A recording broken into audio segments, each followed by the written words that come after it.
People who have stopped going to church. What made you stop? Story 1. I was a regular churchgoer for most of my life, as was my wife, kids baptized, active in choir, taught Bible study, volunteer efforts, the works. When my wife was diagnosed with metastatic cancer, her treatments became very rough and her health deteriorated rapidly. This was pre-Obamacare days and she wasn't covered under my employer's insurance plan due to pre-existing condition clauses. We had been tithing regularly and were giving extra towards the church's new building fund. We had to stop that to make ends meet, but still tithed what we could. The senior pastor contacted us and asked why, and I told him, and he asked if he and the deacons could do a special prayer session for her health. We showed up to the session, laying on of hands and whole process. It was emotionally nurturing, but her health continued to spiral. Each visit we got more and more bad news. Finally, a diagnosis of stage 4, and she was given only months to live. We were once again approached by our pastor, who asked to come to our home and see us. During that visit, the godless looked straight at her and said she must have some hidden sin that was preventing her from being healed, and this was God's way of pushing her to seek the better path, blah blah blah. My wife was sitting there, oxygen tubes up her nose, no hair, down 60 pounds from her vibrant pre-cancer self, and could barely speak above a whisper. And he had the gall to accuse her of committing some hidden sin, stopping God from granting her healing. I threw him out of our home. I refuse to worship any god that needs to play with their creation to somehow get off on praise. That's bullshit. She died one of the most wholesome women I've ever known, and several years later I learned the pastor was diddling several kids in the congregation. If God exists, it's not in any church. Church was designed to glorify evil men. Edit. This blew up overnight. For some follow-up to common questions I'm seeing in the replies to my post. First, thank you for your support, understanding, and even pointing out that one bad pastor and this man was truly vile doesn't condemn an entire religion. You are right, it doesn't and shouldn't. But I've since encountered this in so many other religious settings. I know the Bible well enough to know there's literally the opposite support for this belief that you are being punished for some secret sin. Bad people often flourish in this world. Good people often suffer. I don't understand that, other than to understand that good or bad, suffering is the human condition, and all faith can offer often with great effect is a means to endure it. I have been in a few churches since that one, and each of them I felt more and more convinced that it's the man-woman behind the pulpit and their character that defines that church, which means it's more of a congregation of charisma and influence than any meaningful expression of worship of God. Thus, I no longer go to church. It's a flawed institution, and I found no need to attend any church to maintain a spiritual outlook. I still tithe, but now it's donations to charitable orgs that I research carefully and have a proven track record of actually helping others. And either via coincidence or design, none of those orgs are affiliated with any particular religious institution. And for those asking, not Mormon, not Catholic, not SDA, straight up non-denominational Christian church, one of the larger ones in the region, responsible for spinning off many other versions of the same megachurch. The pastor disappeared for several years after the incident but later reappeared at another church. I don't blame God for allowing the pastor to continue to live and prosper. I blame the church for allowing that. Even more proof to me that the institution of church is the problem. Story 2. I started to realize I felt guilty for things that weren't truly wrong and didn't negatively impact others. I now don't need the interpretation of good and evil from others. I just do my best to be a good person on my own terms. Story 3. Around 2003-2004, we got these 2 sermons in back-to-back weeks. 1. Being homosexual is an abomination against God and is a horrible sin that goes against nature, and it's a disgrace to the Lord that these heathens legalized gay marriage. Massachusetts. 2. Although these priests were caught molesting children, we should forgive them as Jesus forgave. This was the Catholic Church in a nutshell, and my entire family could not be part of this anymore. The hypocrisy was palpable. Story 4. I was raised in the Church of Christ. Women aren't supposed to speak in front of men. Instead, they're supposed to filter their voice through their husband or father. My dad has Alzheimer's, and my raised in the church husband beat me, cheated on me, lied, stole, and beat our kids. I also watched them drag a 16-year-old gay child to the front and excommunicate him in front of over 1,000 people. Evil effing cult. Story 5. I went to a Baptist university and they were building a new football stadium. One day, at the dog park, I was talking with a professor who was also a preacher about the new stadium. We were both excited to hear that neither of us thought the stadium was a good idea. But he'll never forget the look of disgust on his face when I said that the money should go to helping the largely impoverished community around the university. He thought it should go to building more churches. It was then I realized that I have fundamentally different morals and ethics than churchgoers. Story 6. I never really could connect with anyone in the church. They were too churchy. They didn't seem capable of having conversations that didn't revolve around the church or the Bible, and I can't just talk ABT that 247. The level of close-mindedness Oswell was quite infuriating and couldn't continue to deal with that. Story 7. When I was going through my divorce, my pastor called me and told me he thought it would be best if I didn't come back to church until I got my life together. My ex-wife, she stayed and was welcome with open arms. So, I'm a little disillusioned. Story 8. The focus on appearances. It seemed like no one actually gave a what went on behind closed doors as long as they weren't forced to acknowledge it. Felt like nobody would care if their back teeth were rotting out just as long as the front looked nice, so to speak. Story 9. I slept in one Sunday and loved it. Never went back to Sunday school. My oldest is in med school and my other kids are great kid students. When people ask me how my wife and I raised great kids, I always say make sure you're rested. Story 10. God is everywhere in the universe. The only thing that is solely inside the church is the collection plate. Organized religion is a business and used to be a form of social and political control. Story 11. Too many fake people. Too many people who think Christianity and political beliefs go together. And too many people who rely on God and don't want to do the work and fix their own problems. Story 12. I stopped going when I was 14 and two different people, one of them the pastor, told me that dinosaurs never existed. I really went home that night, sat on my bed, and said to myself I can't let myself ever get that stupid, and I never went back. I was going 4 times a week too. It was a big part of my life. Story 13. Stopped going to our family church when the pastor told me I was not allowed to leave my husband over domestic abuse unless he cheated on me. I left him anyway. Story 14. My son is trans. He was accepted when he was female. When he began transitioning to male, several congregation members let it be known they didn't approve. Then the pastor made an anti-LGBTQA comment and we were done. My son, who grew up as an altar server in that church, said to me shortly after that, I know I'm going to, so what difference does it make? The church did that to him, so them all too. Story 15. I got sat in the hall and not allowed to participate in Sunday school after declaring that Jesus was a zombie and there was no other way he could have possibly come back to life, and refusing to budge from my very logical position on the matter. I was 8. It was not my last time getting in trouble for the Jesus is a zombie theory. Story 16. The cult couldn't keep me trapped with their lies. For context, I was in the Mormon church. I don't think all churches are cults, but the LDS church is. Story 17. The last time I went to my church was my mom's celebration of life service. It's been 8 years and I don't think I can set foot in the building without tears. Story 18. Because when you really get down to it, it's just people telling you they know what happens when we die. I'm not basing my life's ideology around something that's impossible to know.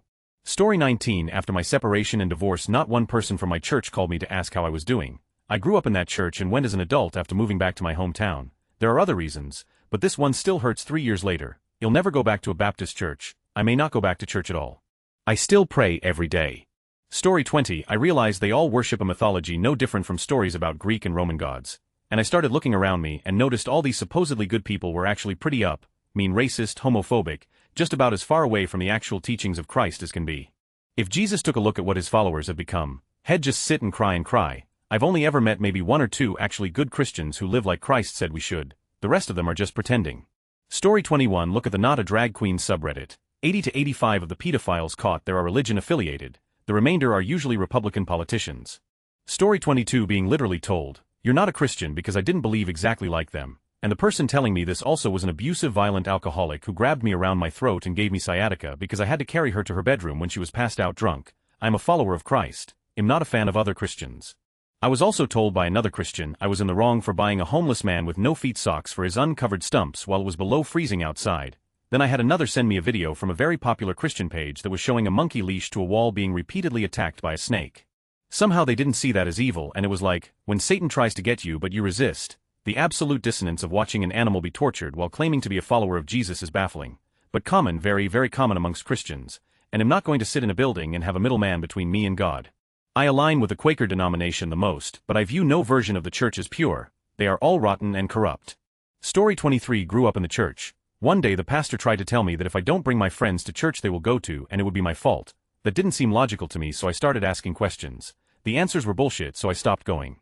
Story 24. I was suicidal. I told them, no one cared, got help, got better, never went back them. My church found out that I'm gay and most of the members shunned me. I also came to realize that my church, LDS Mormon, was a cult around that same time.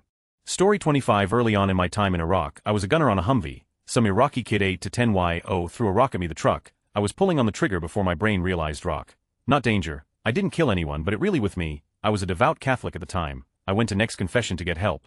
The priest was fixated on whether I had rubbed one out and was completely disinterested in what at the time the closest I've gotten to killing someone. It just spiraled from that point for a few years before I came to the conclusion that all man-made churches were corrupt and morally bankrupt. Story 26. I stopped going out of boredom. I don't find God boring. I find preachers boring though. They drone on for too long. I don't believe sermons should last an hour and a half or more. It's difficult to find a charismatic speaker that can hold my attention for long enough to get their point across, and I just don't find it rewarding. I love God, but I don't love church. Story 27. Oddly enough, I don't have a traumatizing story. I just realized when I got older that I didn't hold those beliefs, so why would I continue to waste my time there? Story 28. I got really tired of not hearing God the way the rest of the congregation did. I got tired of prayers that ended up being little more than words. I got tired of reading the Bible and constantly running across barbaric, nonsensical that has no place in the world. I got tired of feeling like everyone around me was acting out belief to keep appearances tidy. I just didn't buy into it. I was forced into church as a skeptic, desperately wanted to truly believe, and nothing ever convinced me. People in the congregation were living the same erroneously led lives that the heathens outside were. Divorces left and right, drug addictions, treating others poorly based on mood. At a certain point, even as a kid, I asked, what is all of this even for, what does it do? And it seemed like, for the most part, it was a place where people gathered to and pretend together. Not my scene, especially if my attendance is gained via the coercion of eternal damnation. No thank you, I'll burn if need be to miss that anointed opportunity. Story 29. When Christians and the church supported a man who has lived his life in direct opposition to the Bible, then they voted for him again as a convicted felon and rapist. Churches are about money and control, that's why they love Trump. Story 30. I asked my pastor about Jeremiah 10 and why we put up a Christmas tree when the Bible basically forbade it. They asked me not to come back. I was 11. I didn't come back. I explored witchcraft instead, never looked back. Story 31. When I realized the Mormon Church has an investment account worth over $6 billion. Like how, why, there's so much you can do with that. Then the way Life Church hires outsiders and forces all employees to pay tithing. That's messed up. It's all icky. Any church with an app that accepts money is flat out disgusting. Feels so wrong. Story 32. Religion didn't make sense anymore. Why believe in a several thousand-year-old story that the supposed God didn't even write? The Christian Bible was written by man, for man. You'll believe in a God when they show themselves directly. Story 33. I walked away from a very liberal church. It had nothing to do with the church at all. I just transitioned to agnostic and felt no need to keep going. I was in my late 40s, currently 60. Story 34. The hypocrisy became exhausting. Preaching about loving thy neighbor and in the same breath condemning thy neighbor. The Sunday crowd treating service industry workers like absolute garbage. The greed, etc. Story 35. I still believe in God. I just don't believe in the people who say they represent him, as if that somehow makes their hypocritical, holier-than-thou attitude acceptable. Story 36. The fact they told it was a safe place during my divorce with an abusive ex. Then they welcomed him in, telling me he needs more saving than me. The patriarchy, men covering for other men, hypocrisy. The pastor commented on my broken arm, even saying, "What man would do that to a woman's sandals is awful." Story 37. Reality and science. The fact that once an idea that the church says is against God's will or is definitely a fact is proven wrong by science or started being accepted by society, the church all of a sudden accepts it and deems it correct and or accepted. Proof is churches closing and being sold because they weren't making enough money. All religions should be taxed because all they are is another business. Story 38. I became free of religion and finally felt free of the hypocrisy, the judging, the guilt and the obligations. It was like a weight lifted off my shoulders. I was 14, I'm 39 now and love my life and live respectfully. Story 39. The outright Trumpism, bashing gays and poor people, and the hypocrisy. I was a praise and worship band member. It got really bad. The amount of stress that went away was pretty surprising. Have no regrets. Story 40. The last time we went was when we pulled into the parking lot and I see a huge truck sporting Nazi flags and Trump flags. These are the God-fearing peers I have at my church. Disgusting maggots. They would have Jesus deported to Guantanamo if they met him on the street. We leave out an extra plate for a possible stranger and they take away school lunches. The hypocrisy makes my head spin. Story 41. I gradually got sick of listening to unkind bullshit that didn't seem to match up with what the guy the whole religion's named after was saying. I got sick of seeing none of the people there living their lives like that guy said they should, and instead hunting around the whole book for justifications for the way they were already acting and thinking. I got sick of noticing how we were supposed to do less than the bare minimum in order to be considered good Christians and Baptists. Eventually it occurred to me that I was getting zero value out of listening to an up-jump redneck behind a pulpit, claiming to be an authority on the unknowable. Story 42. I realized that God and Jesus are the biggest con in all of history, meant to exploit and oppress people. They aren't real. They were created by man to control the masses. Story 43. Two things mainly. One. When I was younger, a church asked my family to not come back. My entire family had been going to these church for generations. Not joking, they asked just my mom, dad, me and siblings not to come back. Don't have any more details than that, but it didn't feel very Christian too. Every time I would ask a hard question, instead of saying, "I don't know, let me look it up or let's find out," the answer is always faith. I always felt like it was a way to get out of answering questions. As crazy as it sounds, the best answers I always got were from Jehovah's Witnesses. Those people know their Bible. Story 44. I couldn't understand the hate they would spew towards people. Also a time when I was 15 in church school, and my teacher said I needed to stop touching my hair because my male classmates were going to get the wrong idea I was tying my hair up.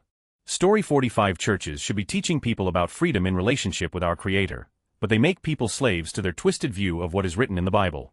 Story 46. Was raised Catholic and went to a Catholic school all my school life. 0-10. Do not do this to your kids. There were 4 nails in the coffin of my religious life. 1. LGBTQ rights became more and more accepted and the Catholic Church became more and more downright mean about how LGBTQ people should not exist and all that.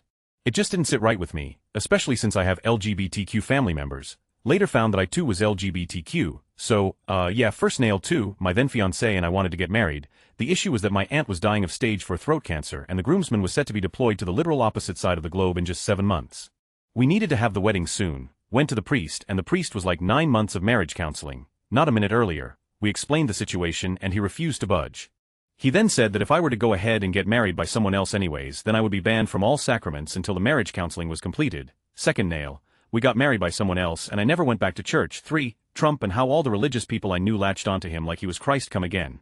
None of anything he said was even remotely in line with what I had been taught Jesus wanted us to be, yet all the people around me were full-on worshipping this POS. I knew Trump was bad news by the end of his first campaign speech in 2015. Third nail, 4. My mom dying. She had been crazy sick all my life and was always in insane amounts of pain.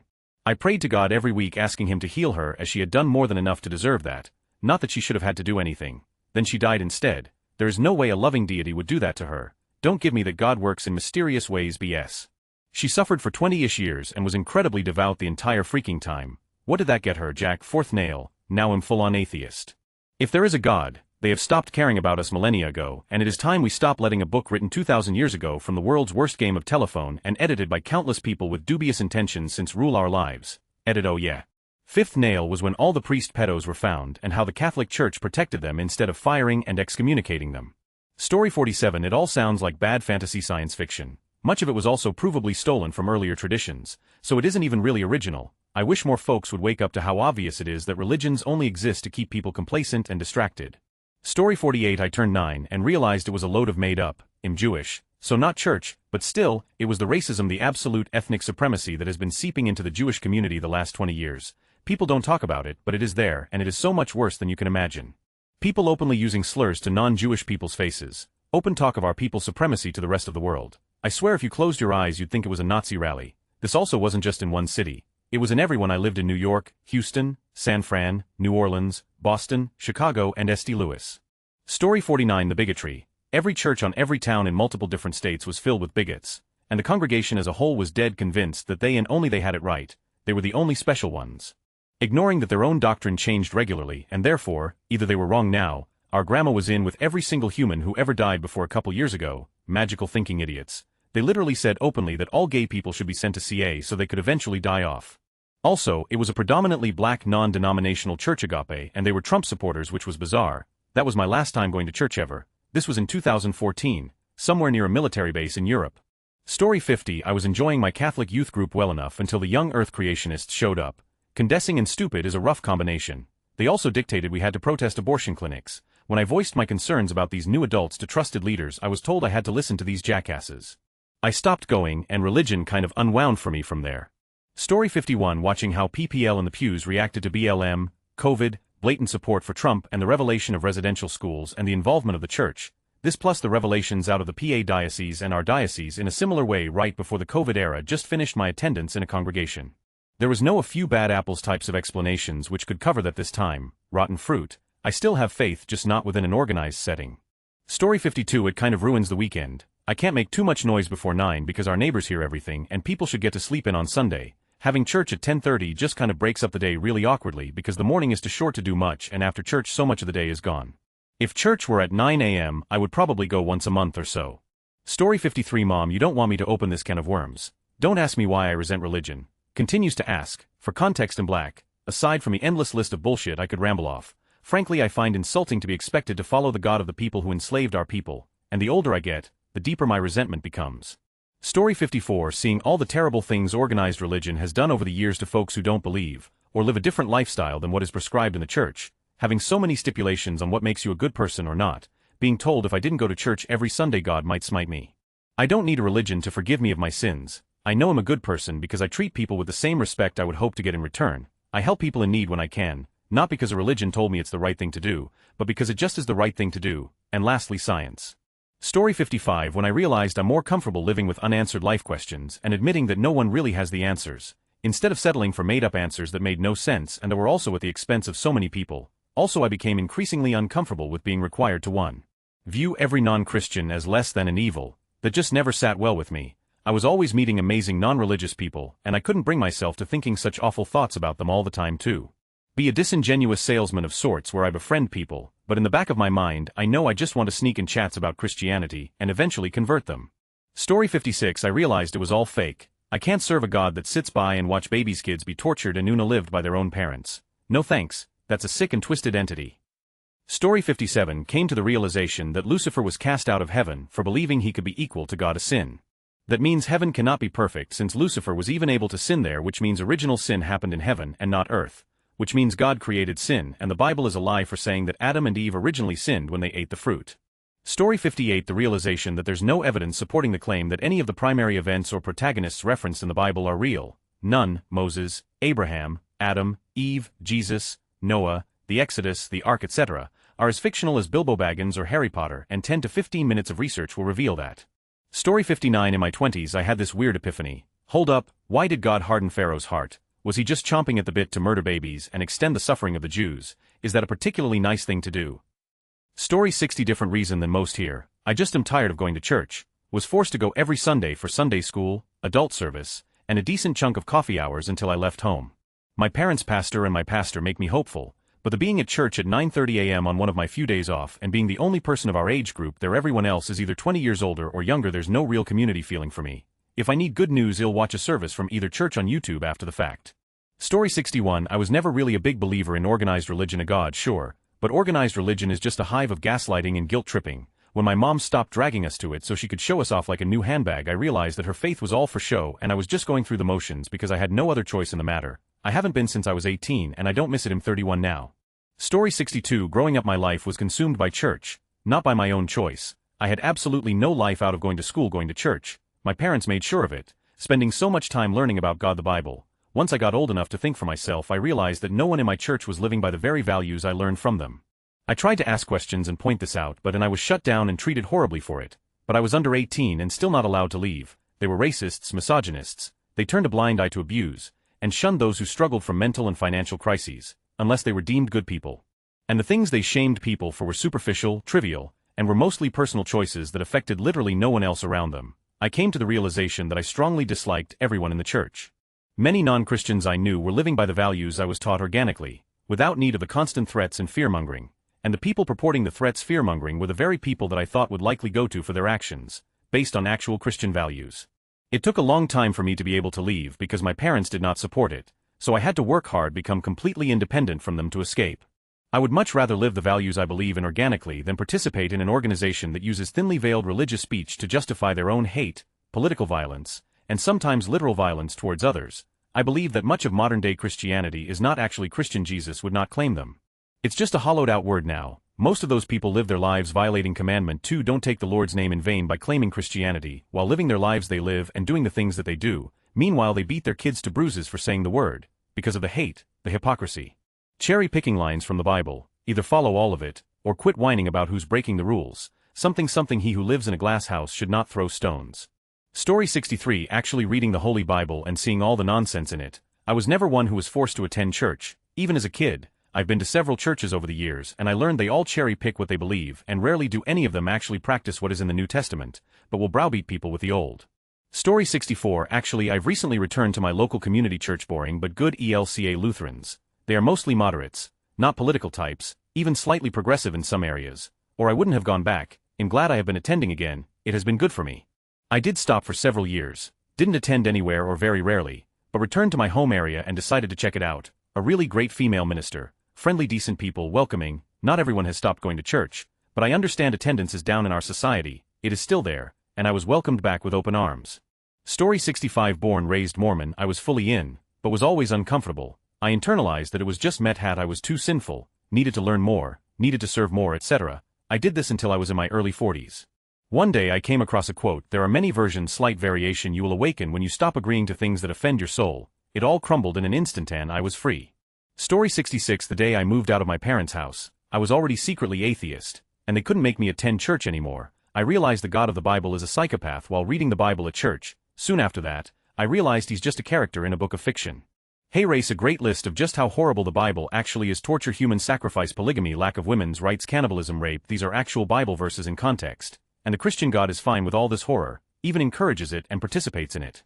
He's also commanded several genocides, making him several times more evil than Hitler. Hey race, where he commands genocide, Deuteronomy 233-34, Deuteronomy 33-6, Joshua 6:21, Deuteronomy 72, Deuteronomy 7:16, Deuteronomy 13:15, Deuteronomy 2016-17, Joshua 10:40. 1 Samuel 152-3. Story 67. I read the Bible 4 times front to back, went to Bible college, learned the culture of the time, learned the history of multiple denominations. All of that put me on the fence. The moment I held my first child for the first time, I knew the God described to me by Christianity does not exist. Then I learned about Islam and studied it and the cultures around it. It's pretty interesting just how much in common the two religions have, right down to the exact same manipulation tactics starting at birth and ingrained in tradition. It took 26 years to learn who I am and what I like and to admit it all to my religious family. I only regret not doing so sooner. The last 5 years of my life are by far my best and healthiest years. Story 68. I realize that those at least in my area that practice religion are some of the most mean, hateful hypocrites. They lecture you on the Bible and its teachings and then turn around and do the opposite the moment they walk out those doors. And I want to clarify that I've tried going to multiple different churches in different towns and of different denominations. It was always the same. Story 69. I stopped when I was taking care of my elderly mother full-time. I did not go back after she passed. I wasn't getting anything out of it. Now I'm back because my church-going husband suffered a stroke and needs me there to make sure he doesn't fall. If it was up to me, I'd skip it. Story 70. I'm so overwhelmed taking care of my partner with dementia and my 21 years old special needs son that the thought of having to engage with others and listen to their burdens is more than I can handle right now. I love church but am not in the right place emotionally to hear one more needy person. Story 71. Services became a show, and studies became circle jerks. I went to church because I wanted moral guidance, and all church would offer me was a shitty sing-along concert and a 20-minute reminder that Jesus loves me. Great, cool, I learned that in elementary school. Let's talk about some more weighty topics now.